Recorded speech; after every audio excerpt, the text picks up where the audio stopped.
தமிழன் தொலைக்காட்சி சொந்தங்களுக்கு கிறிஸ்டோபர் தாஸின் அன்பு வணக்கங்கள். இன்றைய அரசியல் அரங்கம் நிகழ்ச்சிக்காக நம்முடன் இணைந்திருப்பவர் அருந்ததியர் இடஒதுக்கீடு போராட்ட இயக்கம் எம்ஆர்பிஎஸ்ஸின் மாநில தலைவர் திரு லோகேஷ்குமார் நம்முடன் இணைந்திருக்கிறார். அவரோடு நிறைய விஷயங்கள் நம்ம பேசலாம். வணக்கம் சார். வணக்கம். நலமாக இருக்கீங்களா? நலம். அருந்ததியர் இடஒதுக்கீடு போராட்ட இயக்கம் எப்படி போயிட்டுருக்கு? உங்களுடைய செயல்பாடுகள் என்ன, கோரிக்கைகள், அதற்கான பின்னணி என்ன சார்? சிறப்பாக அருந்ததியர் இடஒதுக்கீடு போராட்ட இயக்கம் சிறப்பாக தமிழகத்தில் செயலாற்றி கொண்டிருக்கின்றோம். தேசிய அளவில் பட்டியலினத்தில் பின்தங்கி இருக்கின்ற சாதிகளுக்கும் சம பங்கீடாக இடஒதுக்கீடு வழங்க வேண்டும் என்ற கோரிக்கையின் அடிப்படையில் எங்களுடைய தேசிய தலைவர் மேதகு மந்தாகிருஷ்ண மாதிகா அவர்கள் தொடர்ந்து தீவிரமான களப்பணிகளை செய்து பல போராட்டங்களுக்கு பிறகு கடந்த ஆண்டு ஆகஸ்ட் 1ஆம் தேதி உச்சநீதிமன்றத்தில் ஒரு வரலாற்று சிறப்புமிக்க தீர்ப்பினை பெற்று தந்திருக்கின்றார். அதன் அடிப்படையில் தமிழகத்தில் அருந்ததியருக்கு வழங்கப்படுகின்ற 3 விழுக்காடு இடஒதுக்கீட்டினை 6 விழுக்காடு இடஒதுக்கீட்டாக அமல்படுத்த கோரி எங்களுடைய இயக்கத்தின் சார்பாக தொடர்ந்து பல்வேறு போராட்டங்களை நாங்கள் தொடர்ந்து முன்னெடுத்து கொண்டு வருகின்றோம். அதோடு தமிழ்நாட்டில் 2009ஆம் ஆண்டு பட்டியலினத்தில் பின்தங்கியிருக்கின்ற அருந்ததியர்களுக்கு 3 விழுக்காடு இடஒதுக்கீடு என்பது முன்னுரிமை அடிப்படையில் வழங்கப்பட்டது. இதற்கு முன்பாகவே 1975ஆம் ஆண்டு பஞ்சாப் மாநிலத்தில் குர்நாம் சிங் என்றுடைய தலைமையில் ஒரு ஆணையத்தை அமைத்து அன்றைய பஞ்சாப் முதலமைச்சர் கியானி ஜெயில் சிங் அவர்கள் பட்டியல் சமுதாயத்தில் பின்தங்கி இருக்கின்றவர்களுக்கு இடஒதுக்கீடு வழங்கியிருந்தார். அதுபோல் ஆந்திரா மாநிலத்திலும் 1997ஆம் ஆண்டு அந்த நாட்டினுடைய முதலமைச்சர் சந்திரபாபு நாயுடு அவர்கள் பட்டியலினத்தை 4 பிரிவுகளாக வகைப்பாடு செய்து ABCD என்ற அடிப்படையில் பட்டியலினத்தை வகைப்பாடு செய்து இடஒதுக்கீடு வழங்கியிருந்தார். தமிழகத்தில் 2009ஆம் ஆண்டு முத்தமிழ் அறிஞர் கலைஞர் அவர்கள் அருந்ததிய சமுதாயத்திற்கு 3 விழுக்காடு இடஒதுக்கீடு வழங்கினார். ஆனால் முழுமையாக அருந்ததியர் மக்களுடைய மக்கள் தொகை சரியாக குறிப்பிடாமல் குறைவான அளவில் குறிப்பிட்டதனால் 3 விழுக்காடு இடஒதுக்கீடு மட்டும் என்பது சட்டமாக அமல்படுத்தப்பட்டது. பிறகு எந்த ஆண்டு அடிப்படையில் அந்த எண்ணிக்கை கணக்கிடப்பட்டது? எவ்வளவு எண்ணிக்கை அரசு தரப்பில் கூறப்பட்டது? 2001ஆம் ஆண்டு மக்கள் தொகையின் அடிப்படையில் 2001ஆம் ஆண்டு மக்கள் தொகையின் அடிப்படையில் 18 லட்சம் பேர் அருந்ததியர் உட்பட 7 உட்பிரிவுகளை வரையறுத்து 18 லட்சம் மக்களை குறிப்பிட்டிருந்தார் 2001ஆம் ஆண்டு. இப்போ நீங்கள் எவ்வளோ இருப்பீங்க அப்படின்னு யோசிக்கிறீங்க? 2025 எந்த அடிப்படையில் இப்போ உங்களுக்கான கோரிக்கையை கேட்குறேன்? ஏறக்குறைய தமிழ்நாட்டில் அருந்ததியருடைய சாதியில் 7 உட்பிரிவுகள் அருந்ததியர், சக்கிலியர், மாதிகா, மாதாரி, பகடை, தோட்டி உள்ளிட்ட சாதிகள் ஏறக்குறைய தமிழ்நாட்டில் 75 லட்சத்திற்கும் கணிசமான மக்கள் தொகை இருப்பார்கள் என்பது எங்களுடைய கணிப்பு. ஆனால் 2011ஆம் ஆண்டு மக்கள் தொகையின் அடிப்படையில் கூட பல்வேறு குளறுபடிகள் இருப்பதாக நாங்கள் தொடர்ந்து வலியுறுத்தி வருகின்றோம். ஏனென்று சொன்னால் பல்வேறு மாவட்டங்களில் அருந்ததியருடைய சாதி சான்றிதழில் ஆதி திராவிடர் என்றே குறிப்பிடப்பட்டுள்ளது. ஒவ்வொரு காலகட்டங்களிலும் பட்டியல் சமுதாய மக்களுக்கு, தீண்டத்தகாத மக்களுக்கு அரசாங்கம் என்ன பெயரை சூட்டுகின்றதோ அந்த பெயரின் அடிப்படையில் ஜாதி சான்றிதழ் வாங்குவது என்பது நடைமுறையில் இருந்து வந்தது. இந்நிலையில் 1988ஆம் ஆண்டுக்கு முன்பாக தமிழகத்தில் சமூக நலத்துறை என்பதை இருந்த நிலையில் 88க்கு பிறகு ஆதி திராவிடர் நலத்துறையாக மாற்றம் செய்ய பிறகு பல்வேறு மாவட்டங்களில் அருந்ததியருடைய சாதி சான்றிதழ் ஆதி திராவிடர் என்றே குறிப்பிடப்பட்டுள்ளது. ஆகவே மக்கள் தொகை கணக்கிடும் பொழுது இந்த அருந்ததியருடைய சாதி சான்றிதழ் ஆதி திராவிடர் உள்ளதால் இந்த மக்கள் தொகை அதனோடு ஆதி திராவிடர் என்ற சாதியினோடு இணைக்கப்படும் பொழுது நாங்கள் ஆதி திராவிடர் SC/SCயோடு அது போயிடும். ஆமாம், SCலேயே போயிடும். ஓகே. SCயில் இருக்கிற ஆதி திராவிடர் என்ற அந்த ஜாதியோட இந்த மக்கள் தொகை இணைக்கப்பட்டு விடுது. ஆகையால் மக்கள் தொகை குறைவாக 2001ஆம் ஆண்டு மக்கள் தொகையை கூட கணக்கெடுக்கும் பொழுது குறைவாக இருக்கிறதா வந்து பட்டியலிட்டு காட்டுறாங்க. இப்போ அருந்ததியர் உள்ஒதுக்கீடு விவகாரம் நம்ம பேசும்பொழுது அஹ், பட்டியல் இன மக்களுக்குள்ளேயே நிறைய கருத்து வேறுபாடுகள், கருத்து முரண்கள் இருப்பதை நம்ம உணர முடியுது.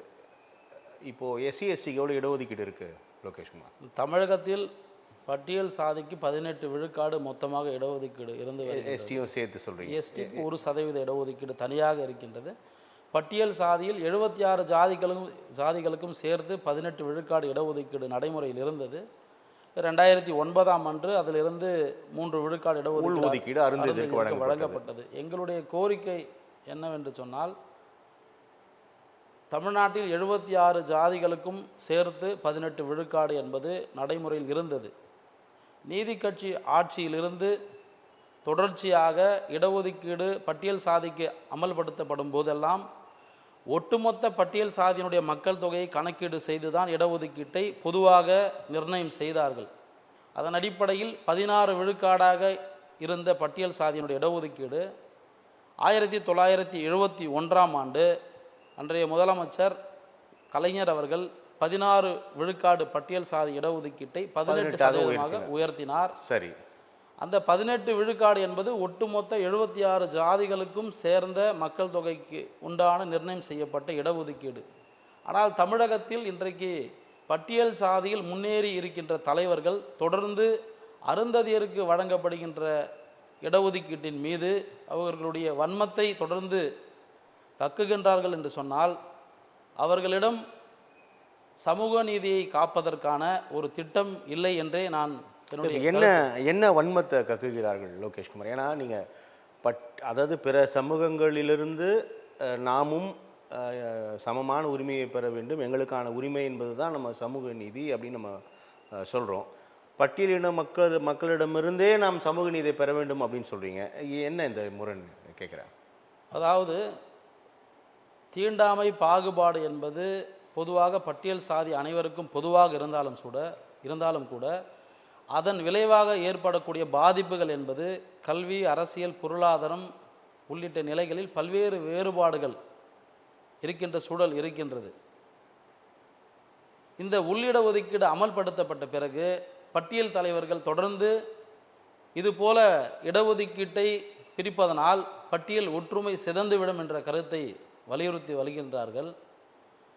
இந்த கருத்தை வலியுறுத்தக்கூடிய தலைவர்கள் என்றாவது இந்த இடஒதுக்கீடு 100 ஆண்டு காலம் தமிழ்நாட்டில் நடைமுறையில் இருக்கின்றது, இந்த அருந்ததியர் சமுதாயத்திற்கு என்றேனும் இந்த தலைவர்கள் குரல் கொடுத்தார்களா என்று சொன்னால் நிச்சயம் குரல் கொடுக்கவில்லை. ஏன் குரல் கொடுக்கல லோகேஷ்குமார்? ஏனென்று சொன்னால், பட்டியல் சாதியில் இந்த அருந்ததியர், சக்கிலியர், மாதிகா, மாதாரி போன்ற சாதிகளை இணைத்து கொள்ளாமல் முழுக்க அரசாங்கத்தினுடைய சலுகைகளை தாம் மட்டுமே பெற வேண்டும், பிரதிநிதித்துவம் பெற வேண்டும் என்ற அடிப்படையில் இருந்தார்கள் என்பது என்னுடைய குற்றச்சாட்டு. உள் ஒதுக்கீட்டுக்கு முன்னாடி நீங்களும் அந்த 18 விழுக்காடுக்குள்ள தானே இருந்தீங்க, 16 விழுக்காடுக்குள்ள இருந்தீங்களே? நிச்சயம், ஆமாங்க.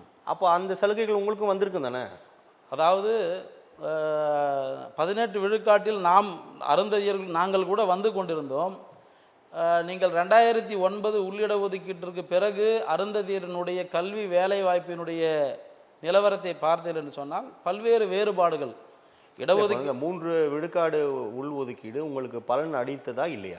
நிச்சயம் பலன் அளித்தது. நீங்கள் 18க்குள்ளே இருக்கும்போது வராத பலன்கள், கிடைக்கப்பெறாத பலன்கள் 3 விழுக்காடாக தனியாக உள்ஒதுக்கீடு பெற்ற போது கிடைத்ததா இல்லையா? கிடைத்தது, 3 விழுக்காட்டில் கிடைத்தது. அது எங்களுடைய மக்கள் தொகைக்கு ஏற்றவாறு போதுமானதாக இல்லை.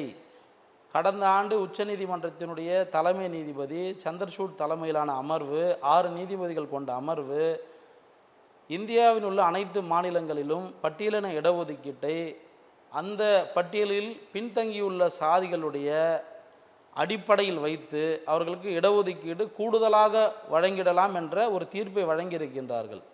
நீங்கள் தமிழகத்தில் கணக்கிட்டீர்கள் என்று சொன்னால், அருந்ததியருடைய மக்கள் தொகையை கணக்கிட்டாலும் அல்லது தமிழ்நாட்டில் பட்டியல் சாதியில் பின்தங்கியவர்கள் யார் என்று கணக்கிட்டாலும் அருந்ததியர்கள் தான் வருவார்கள் என்ற நிலையில் அருந்ததியர்களுக்கு 3 விழுக்காடிலிருந்து ஏறக்குறைய 6 விழுக்காடு தனி இடஒதுக்கீட்டாக அமல்படுத்த வேண்டும் என்பது எங்களுடைய கோரிக்கை.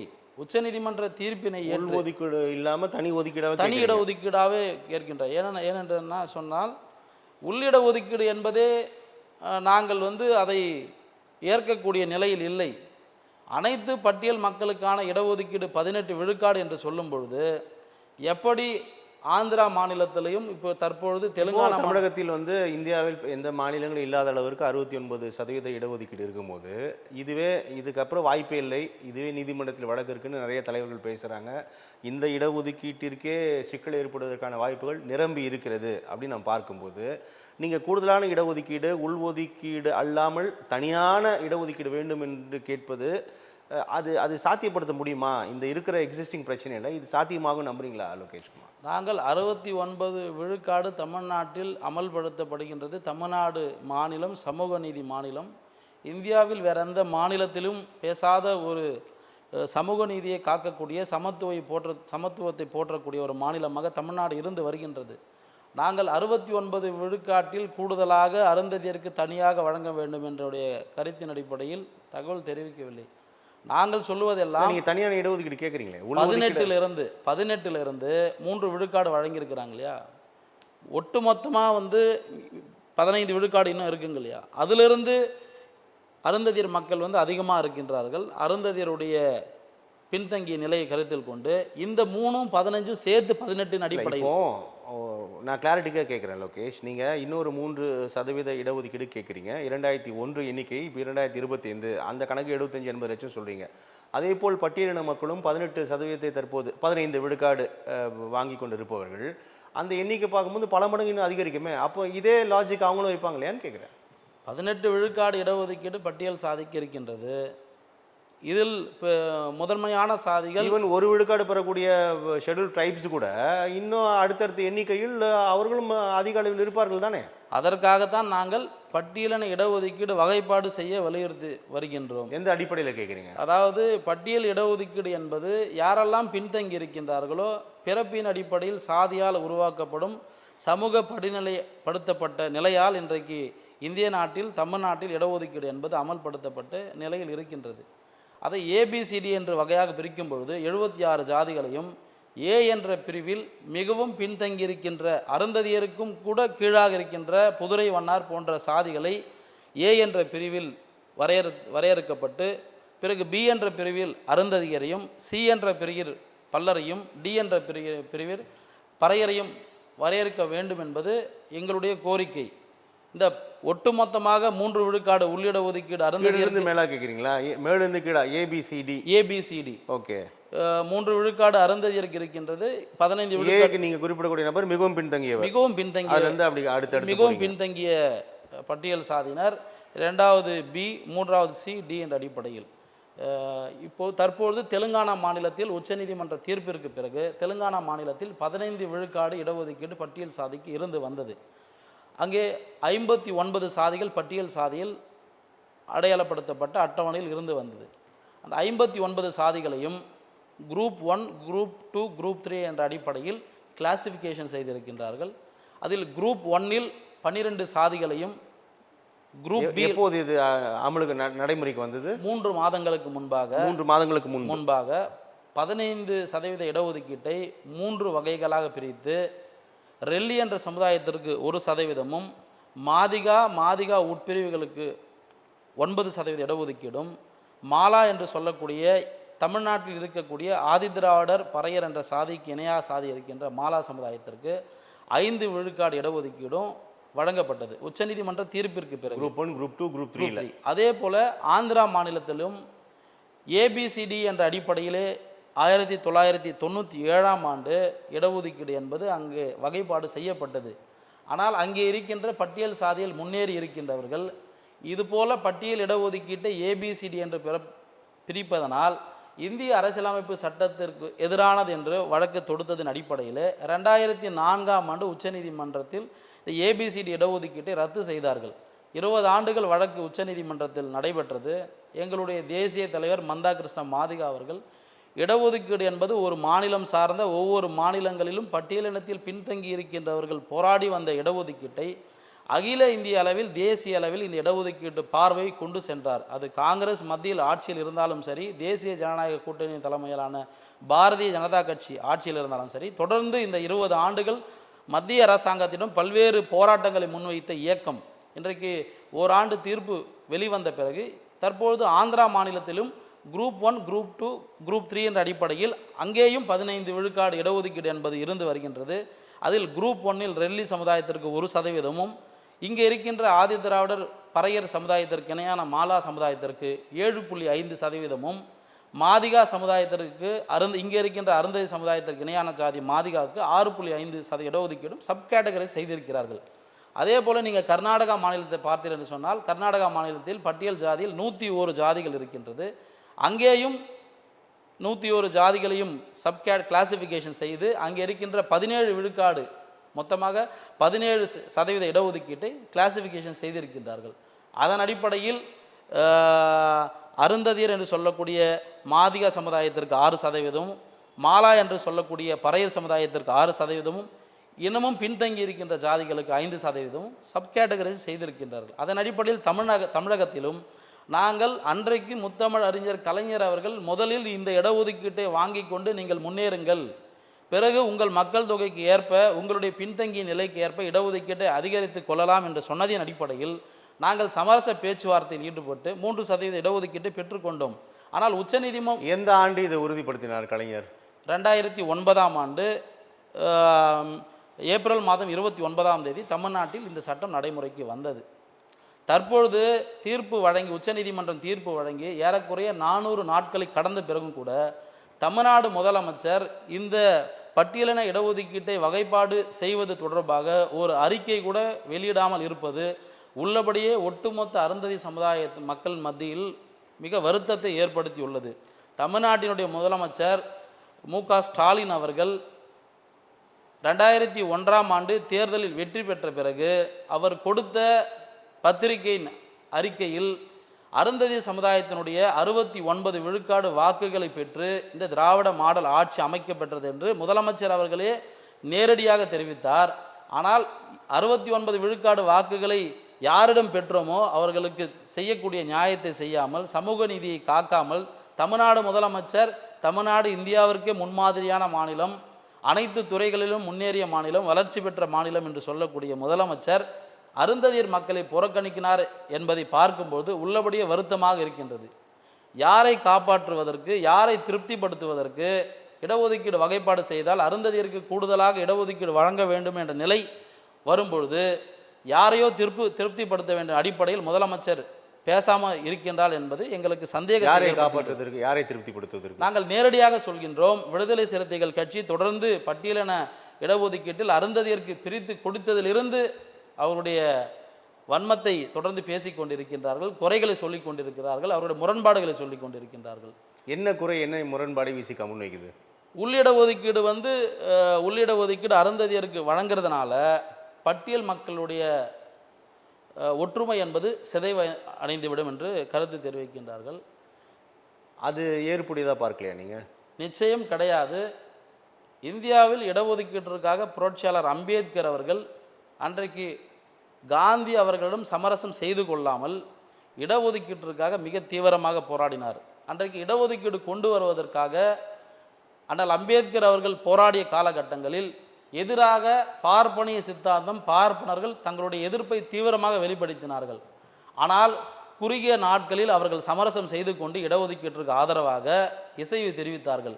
அன்றைக்கு பார்ப்பனிய சித்தாந்தம் இடஒதுக்கீட்டிற்கு எப்படி எதிர்ப்பு தெரிவித்ததோ அதுபோல இன்றைக்கு உள்ளிடஒதுக்கீட்டை எதிர்க்கக்கூடியவர்கள் அவர்களும் வேறல்ல, பார்ப்பனை சித்தாந்தம் கொண்ட சனாதன சக்திகள் என்பதை இந்த நேரத்தில் நான் தெரிவித்துக் கொள்கிறேன். பட்டியலின மக்களுக்காக தொடர்ந்து களத்தில் களமாடி கொண்டிருக்கிறார். நீங்கள் அவர் விசிகாவை பார்ப்பனி சித்தாந்தத்தோடு ஒத்தி போவதா சொல்றது சரியா இருக்குமா? எனக்கு புரியல. பார்ப்பனி சித்தாந்தம் என்பது வேறல்ல. யாரெல்லாம் தன்னுடைய கருத்து தான் உயர்ந்த கருத்து, தன்னுடைய கருத்தை யாரும் மாற்ற முடியாது, தன்னுடைய கருத்து தான் உறுதியான கருத்து யார் நிலைப்பாடு கொண்டிருக்கிறார்களோ அத்தனை அந்த சக்திக்கு பேர் தான், அந்த நிலைக்கு பேர் தான் பார்ப்பனியும் சனாதனம்.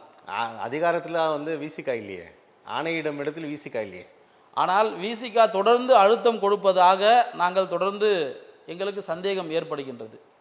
விசிகா தொடர்ந்து பல்வேறு பத்திரிகை செய்திகளில், அறிக்கைகளில் உச்சநீதிமன்ற தீர்ப்பு வழங்கி 30 நாட்களுக்கு உள்ளாக சீராய்வு மனு உச்சநீதிமன்றத்தில் தாக்கல் செய்த இந்தியாவிலே ஒரே கட்சி விடுதலை சிறுத்தை கட்சி. யாரும் தாக்கல் செய்யவில்லை.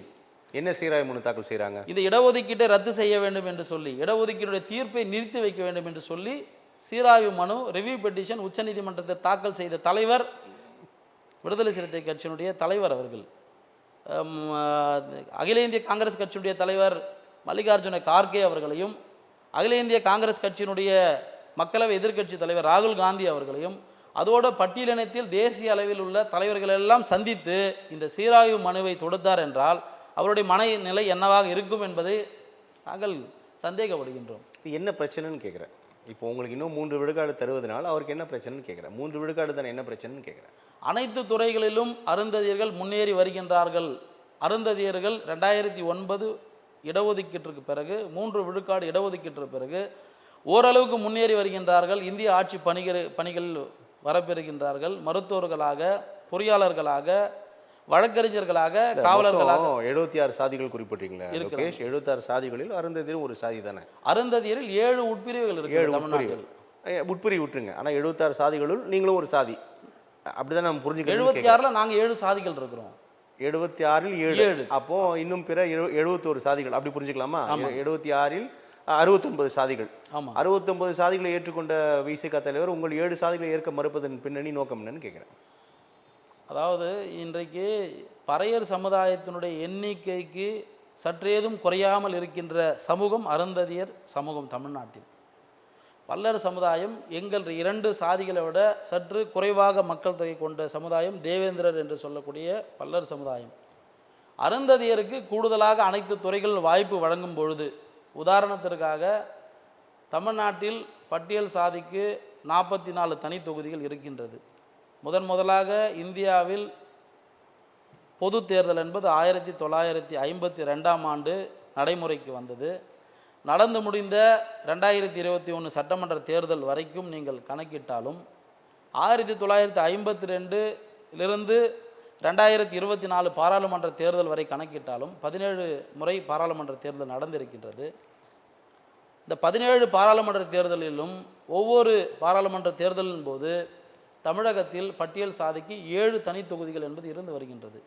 ஆனால் இந்த 17 முறை நாடாளுமன்ற தேர்தல் நடைபெற்றிருக்குது. ஏறக்குறைய 90க்கும் அதிகமான பட்டியல் சாதி மக்களவை உறுப்பினர்கள் தேர்ந்தெடுக்கப்பட்டிருக்கிறார்கள்.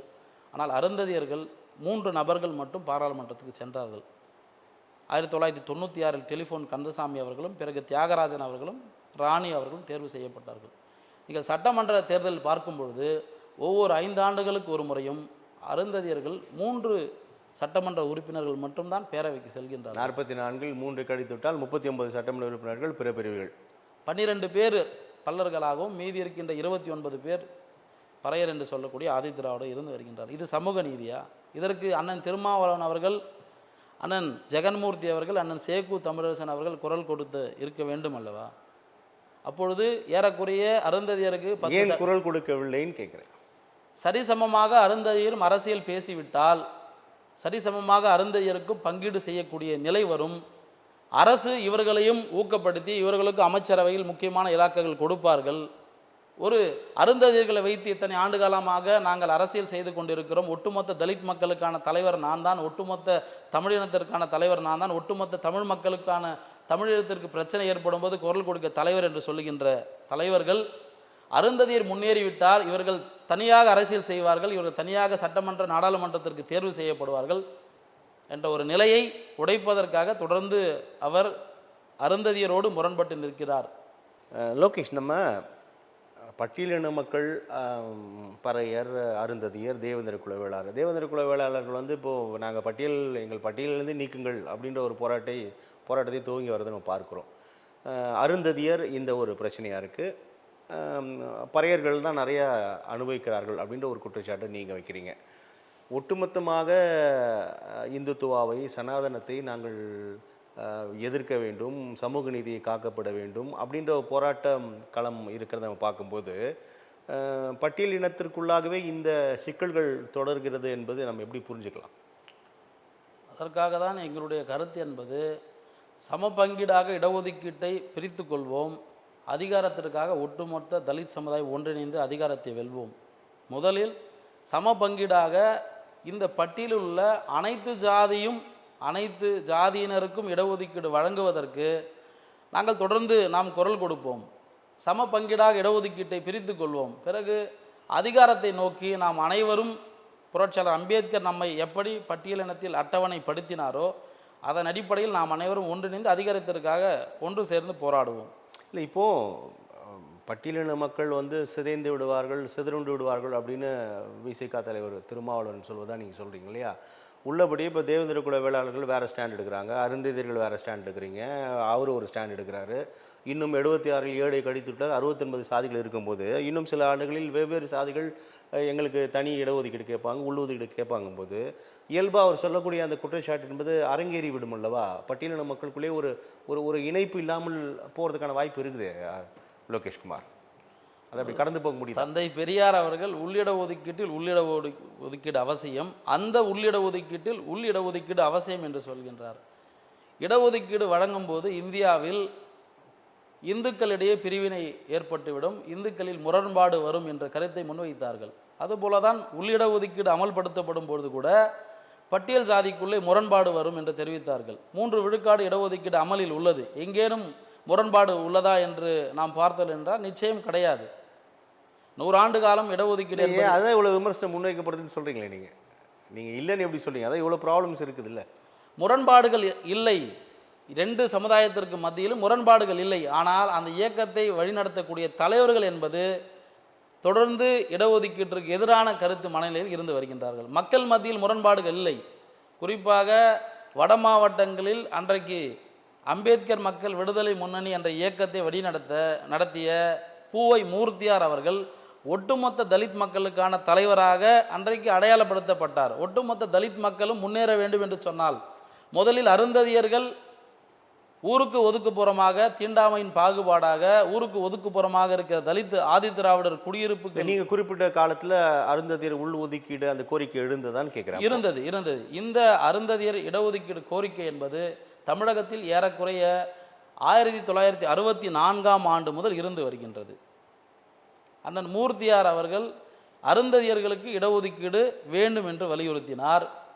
ஊருக்கு ஒதுக்குப்புறமாக ஆதிதிராவிடர் குடியிருப்புகள் இருக்கின்றது, அந்த குடியிருப்புகளுக்கு கூட இன்னும் ஒதுக்குப்புறமாக இருக்கின்ற அருந்ததியருக்கு உள்ளிட ஒதுக்கீடு வழங்குவது, அவர்களுக்கு இடஒதுக்கீடு கிடைப்பது என்ன சிரமத்தை, என்ன முரண்பாடை ஏற்படுத்த போகின்றது என்பது வெளிப்படுத்திய தலைவர் அண்ணன் மூர்த்தியார் அவர்கள்.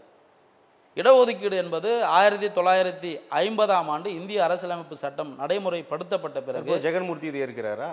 ஜெகன்மூர்த்தி அவர்கள் இந்த கருத்தை ஆதரிக்கவும் இல்லை, எதிர்க்கவும் இல்லை. இதற்கு அர்த்தம் எப்படி புரிஞ்சுக்கிறது? அவருடைய நிலைப்பாடு, அண்ணன் அவர்கள் இதை ஆதரித்தார், அதன் அடிப்படையில் அவரும் மௌனம் காப்பது என்பது எங்களுக்கு சம்மதம் அடிப்படையில் அவர் ஆதரவு தெரிவித்தார். நீங்கள் அப்படி எடுத்துக்கொண்டீர்கள்? நிச்சயமாக. பல்வேறு தலைவர்கள் எதிர்ப்பு தெரிவிக்கும் பொழுது சற்று குறைவாக அவருடைய நிலத்தில் இருந்து அவர் எந்த ஒரு கருத்தை தெரிவிக்காமல் இருப்பது, எதிர்ப்பை இருப்பதே கூட எங்களுக்கு ஆதரவான ஒரு மனநிலை தான். புரட்சியாளர் அம்பேத்கர் அவர்கள் இடஒதுக்கீட்டை கொண்டு வந்து அவருடைய வாழ்ந்த காலத்தில் ஏறக்குறைய 20 ஆண்டுகள் இடஒதுக்கீடு சட்டம் நடைமுறையில் இருந்தது. மகாராஷ்டிரா மாநிலத்தில் மாங்குவாடா என்ற பகுதியில் நடந்த ஒரு கூட்டத்தில் புரட்சியாளர் அம்பேத்கர் அவர்கள் சொல்லுகின்றார், நான் பகிஷ்கார ஹிதிகாரணி சபா என்ற ஒரு சபையை நடத்துகின்றேன். முழுக்க தீண்டப்படாத அனைத்து மக்களுக்காகவும் அந்த இயக்கம் இடஒதுக்கீட்டில் ஒரு சில சாதிகள் மட்டும் இடஒதுக்கீட்டை அனுபவிக்கின்றார்கள், மற்றவர்கள் இடஒதுக்கீடு சுவாசத்தை நுகரவில்லை என்ற செய்தி என்னுடைய காதுகளுக்கு வருகின்றது. ஆகவே மகாராஷ்டிரா மாநிலத்தில் மகர்களுக்கு வழங்கப்படுகின்ற இடஒதுக்கீட்டில் மாங்கு என்று சொல்லக்கூடிய தமிழ்நாட்டில் இங்கே இருக்கின்ற அருந்ததியர் சாதிக்கு இணையான மாங்கு சாதிக்கு உள்ளிட ஒதுக்கீடு நிச்சயம் வழங்குவேன், அதோடு மாங்கு இனத்தோடு இரத்த உறவை நான் ஏற்படுத்தி கொள்வேன் என்று சொன்ன தலைவர் உலக ரட்சகர் புரட்சியாளர் அம்பேத்கர் அவர்கள். தொடர்ந்து 1936ஆம் ஆண்டு தாதரில் நடைபெற்ற கூட்டத்தில் மகாராஷ்டிராவில் வழங்கப்படுகிற புரட்சியாளரோட கொள்கைகளுக்கு எதிராக செயல்படுகிறார்களோ அப்படின்னு சொல்ல வரீங்களா? நிச்சயமாக புரட்சியாளர் அம்பேத்கருடைய யாரெல்லாம் இந்த இடஒதுக்கீட்டை எதிர்க்கின்றார்களோ அவர்களெல்லாம் அம்பேத்கர் வாதத்தை ஏற்றுக்கொண்டு செயல்படக்கூடிய சனாதன சக்திகள். அம்பேத்கர் வாதத்தை ஏற்கின்றவர்கள் நிச்சயமாக பின்தங்கிய நிலையில், நலிவடைந்த நிலையில் இருக்கின்ற மக்களுக்கு இடஒதுக்கீட்டிற்கு எதிராக செயல்பட மாட்டார்கள். ஒரு குடும்பத்தில் 4 பிள்ளைகள் இருக்கும் பொழுது அதில் யார் பலவீனமான குழந்தையாக இருக்கின்றார்களோ அந்த குழந்தையின் மீது அதனுடைய தாய் தகப்பன் அதிக கவனம் செலுத்து என்பது இயல்பு, இயற்கை. ஆகவே அதுபோல தமிழ்நாட்டில் அருந்ததியர்கள் இன்னமும் பின்தங்கி இருக்கின்றார்கள். உதாரணத்துக்கு சட்டமன்ற உறுப்பினர்களை சொல்லியிருக்கின்றேன். நீங்கள் மருத்துவத்துறையில், பொறியாளர் துறையில், வழக்கறிஞர் துறையில் பார்த்தீர்கள் என்று சொன்னால் பல்வேறு மோசமான நிலைகள், முன்னுக்கு பின் முரணான நிலைகள் நடந்து வருகின்றது. கலைஞர் அவர்கள் 3 விழுக்காடு இடஒதுக்கீடு வழங்கினார். ஆனால் கூடவே அரசாணை 61 என்ற பின்புறமாக இடஒதுக்கீட்டை பிடுங்கக்கூடிய ஒரு நிலையும் அரசாணை 61 மூலம் சிறப்பாக செய்து. என்ன வலியுறுத்தியது அரசாணை 1? அரசாணை 61 என்பது 3 விழுக்காடு இடஒதுக்கீடு அருந்ததியருக்கு வழங்கப்படும். வேலை வாய்ப்புகளில் அருந்ததியருக்கு பொருத்தமற்ற நிலையில் இருக்கின்ற அருந்ததியர்கள், சூட்டபிள் இல்லாத அருந்ததியர்கள், ஒருவேளை அருந்ததி இல்லாத பட்சத்தில் அந்த அரசு வேலைகள் இதர தலித்துக்கு போகும் என்ற நிலையில் அரசாணை 61 கொண்டு வந்தார். கல்விக்கு இந்த முறை செயல்படுத்துவது சரியாக இருக்கும். இந்த ஆண்டு கல்வியாண்டில் 2024-25 கல்வியாண்டு, 25-26 கல்வியாண்டில் ஒரு மருத்துவக் கல்லூரியில் 1000 எண்ணிக்கை அனுமதி சீட்டுகள் ஏற்பாடு செய்கின்றார்கள். அந்த ஆண்டை முடித்து வைக்க வேண்டும். ஆனால் வேலை வாய்ப்பிலும் கூட இந்த நிலை, இந்த ஆண்டு கூட அருந்ததியருக்கான இடம் நிரப்பப்படாமல் திருப்பி இருக்கின்றது. அரசாணை 61 அடிப்படையில் பல நூற்றுக்கணக்கான வேலைகள் அருந்ததியர்களிடமிருந்து பறி போகின்றது. உதாரணத்துக்கு நீங்கள் அந்த நீங்க பறி போகிறதுன்னு சொல்றீங்க. அந்த இப்போ அருந்ததியர் போகல, அப்ளை பண்ணல அப்படின்னு இருந்தால் தானே போகும். அப்போ நீங்கள் பறி போகிறதுன்றது எப்படி நான் புரிஞ்சுக்கிறது? அதை தமிழக அரசு தான் 3 விழுக்காடு இடஒதுக்கீட்டில் பல்கலைக்கழகங்களில், கல்லூரிகளில் எத்தனை அவர்களுக்கான எண்ணிக்கை இடங்கள் அனுமதிக்கப்படுகின்றது என்பது இல்லையா? அரசாங்கம் அதற்காக வெள்ளை அறிக்கை வெளியிட வேண்டும் என்று நாங்கள் தொடர்ந்து வலியுறுத்தி வருகின்றோம். 3 விழுக்காடு இடஒதுக்கீடு என்பது அமலில் உள்ளது. எத்தனை பேர் பல்கலைக்கழகங்களில், கல்லூரிகளில் அங்கே விண்ணப்பித்து சேர்க்கையின் அடிப்படையில் உள்ளே சேர்க்கின்றனர். நார்மல் ப்ரொசீஜர் தானே லோகேஷ். நீங்கள் வெள்ளை அறிக்கின்றது பொலிட்டிக்கலாக கேட்குறது. ஆனால் இப்போ நார்மலாக நமக்கு இருக்கிற இடஒதுக்கீட்டில் நம்ம அப்ளை பண்ணுறதுல அது நார்மல் ப்ராசஸ் தானேன்னு கேட்குறேன். எனக்கு புரியல நீங்கள் சொல்ல வர்றது. அது எப்படி தெரியப்படுத்தாமல் இருக்க முடியும்? அப்படி தெரியப்படுத்தாமல் இருப்பாங்களான்னு கேட்குறேன். இருக்கின்ற பல்வேறு இப்போ மருத்துவ எண்ணிக்கை மருத்துவ நீங்கள் சீட்டு எடுத்துக்கிட்டிங்கன்னா அந்த சீட்டு அருந்ததியரில் விண்ணப்பிக்கிறாங்க, வரலை. ஏன் வரலை? அந்த 3 விழுக்காடு இடஒதுக்கீட்டை முழுமை பெற செய்ய வேண்டியது ஆட்சியினுடைய கடமை அல்லவா? விண்ணப்பிக்கிறாங்க, அவங்க விண்ணப்பங்களே விண்ணப்பிக்கும் போதே அதெல்லாம் வந்துடும் தானே. அருந்ததியர் வரும் சார், அருந்ததியர் விண்ணப்பிக்கும் போது வரும். அங்கே கல்லூரியில் சேர்க்கை நடைபெறணும் இல்லையா? சேர்க்கை நடைபெற முடிஞ்ச பிறகு 4 ஆண்டுகள் படித்த பிறகு தானே மருத்துவராக வெளியே வர முடியும். அப்போ விண்ணப்பிக்கிறாங்க, அதுக்கான அவர்களுக்கான இடத்த பட்டியலிடுறாங்க, அட்டவணைப்படுத்தப்படுறாங்க. SCAக்கு கல்லூரியில் 4 சீட்டு இருக்கிறாங்க. 4 சீட்டுக்கு அருந்ததியர் விண்ணப்பிக்கிறாங்க. போய் சேர்றாங்களா இல்லையா, முழுமையாக படிக்கிறாங்களா, ஸ்டாக்னேஷன் வருதா, ப்ரொஷன் வருதான்றதை அரசாங்கம் தான் பார்க்கணும். அப்போது இந்த 15 ஆண்டுகளில் அருந்ததியர் இந்த 3 விழுக்காடு முழுமையாக அனுபவிச்சவங்களா பார்க்கல, அவங்க டயக்னோஸ் பண்ணன்ற டேட்டாஸ் இருக்கான்னு கேட்குறேன். அரசாங்கத்துக்கிட்ட தொடர்ந்து நாங்கள் வலியுறுத்துகிறோம். வேலை வாய்ப்பில் பறி போகிற டேட்டாஸ் எங்ககிட்ட இருக்குங்க. அரசாணை 61 நீங்கள் ரோஸ்டரில் பார்த்தீங்கன்னா ப்ரெஃபரன்ஷியல் பேசிஸில் ரோஸ்டரில் 2வது இடத்துல PSWTMன்னு சொல்லி அருந்ததியருடைய உமனுக்கு ஆப்பர்ச்சுனிட்டி கொடுக்குறாங்க. சமீபத்தில் திருவண்ணாமலை மாவட்டத்தில் ஒரு விடுதியில் இரவு நேர காப்பாளருக்கு ஒரு பெண்ணை நியமிக்கிறாங்க அந்த வேலைக்கு. அப்போ அந்த பெண் இல்லாத பட்சத்தில், அந்த பெண் ஷூட்டபிள் இல்லாத பட்சத்தில் அந்த வேலை இதர தலித்துக்கு போகக்கூடிய சூழல் வருது. ஸோ இயல்பாக ஒரு பெண் இரவில் பார்க்க முடியாது. ஸோ அது பல்வேறு துறைகளில் சென்னை மாநகராட்சி பணிகளில் குளறுபடிகள் இருக்கு. இது திட்டமிட்டு நகர்த்தப்படுதுன்னு சொல்றீங்க? நிச்சயமாக. மின்சாரத்துறைகளில் இது போல குளறுபடிகள் இருக்குங்க, பொதுப்பணித்துறைகளில் இது போல குளறுபடிகள் இருக்குங்க. அதை நாங்கள் என்ன சொல்கிறோன்னா, அனைத்து பறித்துக் கொள்கிறார்கள் சொல்கிறீங்க. ஆமாம், இடஒதுக்கீடு வழங்குவது போல வழங்கி தொடர்ந்து அனைத்து ஜாதிகளுக்கும் வேலை வாய்ப்பு ரோஸ்டரில் வரும்போது, கல்வியிலும் வேலை ரோஸ்டர் வரும்போது, நீங்கள் OC எடுத்துக்கிட்டிங்கன்னா ஜென்ரல்னு வரும், BC எடுத்துக்கிட்டிங்கன்னா ஜென்ரல் வரும், MBC ஜென்ரல் வருது, ஏன் SC ஜாதிக்கு கூட ஜென்ரல்னு வருது. ஆனால் ரோஸ்டர் 2வது இடத்துலையே அருந்ததியருக்கு SCA உமன் வருது. இப்போ SCA உமன் வரும்பொழுது அது ஜென்ரல் இல்லாமல் உமன் வர்றதுனால அருந்ததியர் ஆண்கள் யாரை விண்ணப்பிக்க மாட்டேன்றாங்க அந்த வேலைக்கு, உமனுக்கான இடம். ஆனால் அதை தமிழ்நாடு அரசு என்னவென்று திட்டமிட்டதுன்னு சொன்னால், அருந்ததியர் 3 விழுக்காடு இடஒதுக்கீட்டிலும் பயன் பெறலாம், அதோட 15லையும் அருந்ததியர் வரலாம், அவங்களுக்கு அதுலேயும் வாய்ப்பு இருக்குதுன்னு சொல்கிறாங்க. நல்ல விஷயம் தானே? நல்ல விஷயம் தான். அப்போது என்னென்னா 3 விழுக்காட்டில் அருந்ததியருக்கு இந்த உமனுக்கு சீட்டு ஒதுக்கியிருக்கிறாங்க.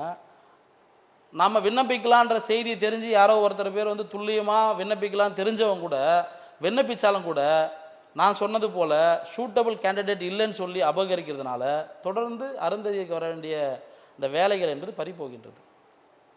ஆகவே தமிழ்நாட்டில் பட்டியலின இடஒதுக்கீட்டை ஏபிசிடி என கேட்டகரைசேஷன் நிச்சயம் செய்ய வேண்டும். தெலுங்கானா, ஆந்திரா, கர்நாடகா போல மாநிலங்கள் போல செய்ய வேண்டும். அதற்காக எங்களுடைய அகில இந்திய தலைவர் மந்தாகிருஷ்ண மாதிகா அவர்கள் ஒரு சிறப்பான ஒரு களப்போராட்டத்தை முன்னெடுத்து இங்கேயும் தமிழ்நாட்டிலையும் செய்து விட முடியும். ஆனால் இருக்கக்கூடிய அரசியல் அழுத்தம் இதற்கு காரணமாக இருக்கக்கூடும் சொல்றீங்க. நிச்சயமாக நிச்சயமாக 3 விழுக்காடு இடஒதுக்கீடு வழங்கும் போதே தொடர்ந்து அவருடைய எதிர்ப்பை தெரிவித்து வந்தார்கள். பலவீனமானவர்களையும் பலமானவர்களையும் ஒன்றாக ஒப்பிட முடியாது, செல்வந்தர்களையும் ஏழைகளும் ஒன்றாக ஒப்பிட முடியாது. அதுபோல இடஒதுக்கீட்டில் முன்னேறியவர்களையும் இடஒதுக்கீட்டில் சற்றுதான் முன்னேறி கொண்டிருக்கிறவர்களையும் ஒன்றாக ஒப்பிட முடியாது. ஆகவே இந்த இடஒதுக்கீடு சுவாசத்தை தமிழகத்தில் அருந்ததியர் மட்டுமல்ல, அருந்ததியருக்கு கீழாக ஜாதிகள் இருக்கின்றன, அவர்களுக்கும் முக்கியத்துவம் கொடுக்க வேண்டும் என்பது எங்களுடைய அருந்ததியர் இடஒதுக்கீடு போராட்ட இயக்கம் எம்ஆர்பிஎஸ்னுடைய கோரிக்கை. அருந்ததியர் எங்களுக்கு மட்டும் இடஒதுக்கீடு வழங்குகள் என்பது எங்களுடைய நோக்கம் அல்ல. எங்களுக்கு கீழாக ஜாதிகள் இருந்தால் அவர்களுக்கு கூட இடஒதுக்கீடு வழங்குகள். நீங்கள் சம பங்கீடாக இடஒதுக்கீடு செய்யுங்கள், அப்போதுதான் சமத்துவம் என்பது வரும். இப்போ இந்த பின்னணியில் நம்ம சாதிவாரி கோரிக்கை கர்நாடகாவில் நடத்தப்பட்டு கொண்டிருப்பதை நம்ம பார்க்குறோம். தமிழகத்திலும் இந்த கோரிக்கை இந்தியா முழுமைக்கும் அறிவிப்பு இருக்குது, எப்போ வரும்னு தெரில. தமிழகத்திலும் இந்த கோரிக்கைகள் முன்வைக்கப்படுது. இப்போ இந்த பின்னணியில் சாதிவாரி கணக்கெடுப்பு எடுப்பது என்பது மிக சரியான ஒரு நகர்வாக இருக்குன்னு புரிஞ்சுக்கலாமா? நிச்சயமாக. தெலுங்கானா மாநிலம் ஜாதி வாரியான கணக்கெடுப்பை நடத்தி முடித்து இருக்கின்றார்கள். மத்திய அரசு அனுமதி வழங்கவில்லை.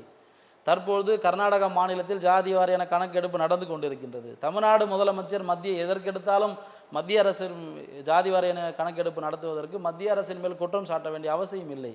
இந்த மாநிலத்தில் பல்வேறு திட்டங்கள் எப்படி நம்முடைய முதலமைச்சர் கொண்டு வருகின்றாரோ அதுபோல இந்தியாவிற்கு முன்மாதிரியாக தமிழகத்தில் அல்லவா முதல் ஜாதி வாரியான கணக்கெடுப்பு நடந்திருக்க வேண்டும்.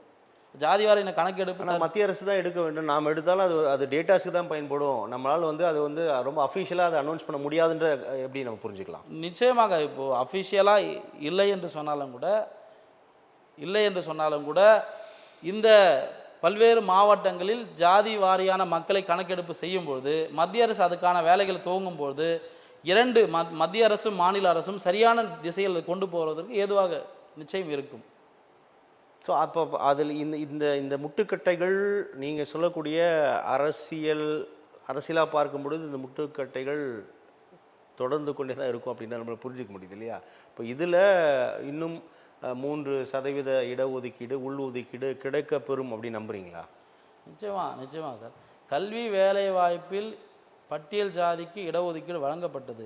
அதுக்கு முன்னதாக லோகேஷ் இன்னொரு கேள்வி. இப்போ அந்த 3 விழுக்காடு உள்ஒதுக்கீடு பெற்ற பிறகு அந்த பலன் எந்த அளவுக்கு கிடைச்சிருக்குன்னு நினைக்கிறீங்க அருந்ததி சமூகம்? உறுதியாக ஒரு சக்கிலியர் அருந்ததியர் செருப்பு தைக்கக்கூடிய மகனாக இருந்த ஒரு மாணவன் இன்றைக்கு மருத்துவராக ஸ்டெத்தஸ்கோப் வைத்து மருத்துவம் பார்க்கின்றார் என்று சொன்னால் நிச்சயமாக சமூக நீதி என்பது தமிழ்நாடு மாநிலத்தில் வெற்றி பெற்றிருக்கிறது. அந்த விஷயத்தில் நாங்கள் உறுதியாக இருக்கின்றோம். இந்த பட்டியல் ஜாதிக்கு கல்வி வேலைவாய்ப்பில் இடஒதுக்கீடு வழங்கப்பட்டது. அந்த பட்டியலிலே அட்டவணைப்படுத்தப்பட்ட அருந்ததியர் போன்ற சாதிகளுக்கு இடஒதுக்கீடு கூடுதலாக வழங்க வேண்டும் என்று சொல்லும்பொழுது எந்த நோக்கம் உங்களை தடுக்கின்றது? இடஒதுக்கீடு என்பது பட்டியல் ஜாதிக்கு வழங்கப்பட்டிருக்கின்றது. அந்த பட்டியல் சாதியிலே அட்டவணைப்படுத்தப்பட்ட சாதிகள் தானே நாங்கள். எங்களுக்கு கூடுதலாக இடஒதுக்கீடு வழங்குவதற்கு உங்களுடைய எந்த செயல்பாடு எந்த நோக்கம் உங்களுக்கு இடையூறாக இருக்கின்றது? இல்லை, இன்னும் 3 கொடுத்துட்டா மீதம் இருப்பது 12 விழுக்காடு. அந்த 12 விழுக்காடு அந்த எண்ணிக்கைக்கு போதுமானதாக இருக்குமான்னு கேட்குறேன். வகைப்பாடு செய்யும்போது யார் எவ்வளோ மக்கள் தொகை இருக்கின்றார்கள், துரிதமாக ஜாதி வாரியான கணக்கெடுப்பு நடைபெற்றால் யார் எந்தெந்த சமூகத்தில் மக்கள் தொகை இருக்கின்றார்களோ 6 விழுக்காடு 69 சாதி பிரிவுகளை கணக்கெடுக்கணும்னு சொல்கிறீங்க. 69 70 அதாவது மொத்தமாக 76 ஜாதிகளும் கணக்கீடு செய்தால் இந்த பட்டியல் நீங்கள் வந்துட்டீங்களா? 7 அதாவது அருந்ததியரில் 7 ஜாதிகளில் இருக்கிறவங்களுக்கும் ஒரு முக்கியமான ஒரு பின்னடைவான ஒரு விஷயம் அதில் இருக்குது. என்னென்னா இந்த தாழ்த்தப்பட்ட ஜாதிகளை தீண்டப்படாத ஜாதிகளை சக்கிலியராகவும் பரம்பராகவும் இருந்த காலகட்டம் இருந்தது. பிறகு மவுண்ட் பேட்டன் பிரபு எங்களையெல்லாம் ஷெட்யூல்டு காஸ்ட் என்ற அடிப்படையில் பட்டியலிடப்பட்ட தீண்டத்தகாத ஜாதிகளை அட்டவணைப்படுத்தினார். பிறகு ஹரிஜன்ஸாக இருந்தது. பிறகு தமிழ்நாடு அரசு ஆதி திராவிட என்ற பெயரில் உருவாக்கி அன்றைக்கு நீதி கட்சி ஆட்சியின் போது எப்படி பட்டியல் ஜாதிக்கு தீண்டப்படாத மக்களுக்கு இரு பிரிவுகளாக தெலுங்கு பேசக்கூடிய மாவட்டங்கள் இருக்கின்ற பட்டியல் ஜாதிக்கு ஆதி ஆந்திரர் என்றும், தமிழ் பேசக்கூடிய மாவட்டங்கள் இருக்கின்ற தலித்துகளுக்கு ஆதி திராவிடன் பெயரை வைத்தார்கள். அதன் அடிப்படையில் ஆதி திராவிடர் என்ற பெயரின் அடிப்படையில் பல்வேறு மாவட்டங்களில் அருந்ததியர்கள் ஆதி திராவிடர் அடிப்படை சாதி சான்றிதழ் வைத்திருக்கின்றார்கள். போய் கேட்பாங்க, தாசில்தார்கிட்ட கேட்பாங்க, ஆர்டிஓ கிட்ட கேட்பாங்க, நீ யாருன்னா தலித்து, அவருக்கு அருந்ததியர்னு சொல்ல தெரியாது, சக்கிலியர்னு சொல்ல தெரியாது. சொல்ல தெரியாதனால குறிப்பிட்டு பல மாவட்டங்கள் ஆதி திராவிடர் சான்றிதழ் வழங்கியிருக்கிறாங்க. தற்போது மக்கள் தொகை கணக்கெடுப்பு எடுக்கும்போது நீங்கள் போய் அந்த சாதி சான்றிதழில் நீங்கள் பார்க்கும்போது அவங்களுக்கு ஆதி திராவிடன்னு இருக்கும். அப்போ அதனுடைய மக்கள் தொகை எப்படி அருந்ததியரோடு வந்து சேர்க்கப்படும், இணைக்கப்படும்? ஆகவே நாங்கள் அது கூட தமிழ்நாடு அரசுகிட்ட வலியுறுத்துகிறோம். அவசரமாக நீங்கள் ஒரு அரசு அறிவிப்பானையை வெளியிடணும். என்னன்னா, எந்தெந்த மாவட்டங்கள் எல்லாம் அருந்ததியருடைய சாதி சான்றிதழ் ஆதி திராவிடன் இருக்குதோ உடனடியாக அவங்க கேட்கும்பொழுது எந்த ஒரு நிர்பந்தம் இல்லாமல், எந்த ஒரு நெருக்கடி கொடுக்காம உடனடியாக அவங்களுக்கு அருந்ததியின் அடிப்படையில் ஜாதி சான்று வழங்கணும். வழங்கின பிறகு இந்த கணக்கெடுப்பு நடக்கும் பொழுது நாங்கள் சொன்ன மாதிரி கூடுதலாக தமிழ்நாட்டில் ஏறக்குறைய 70 லட்சத்திற்கும் அதிகமான மக்கள் தொகை இருப்பார்கள் என்பது நிதர்சனமான உண்மை. ஸோ அந்த கோரிக்கைகள் ஏற்கப்படும் அப்படின்னு நம்புறீங்க? நிச்சயமாக. ஏன்னா அதை ஏற்றுக்கொண்டால் தான் நம்ம அடுத்த கணக்கெடுப்புக்குள்ளே போக முடியும். கண்டிப்பாக. இப்போ இது 26 சட்டமன்ற தேர்தல் எதிர்நோக்கி இருக்குது. சில மாதங்களில் நம்ம தேர்தலை எதிர்கொள்ள போகிறோம்.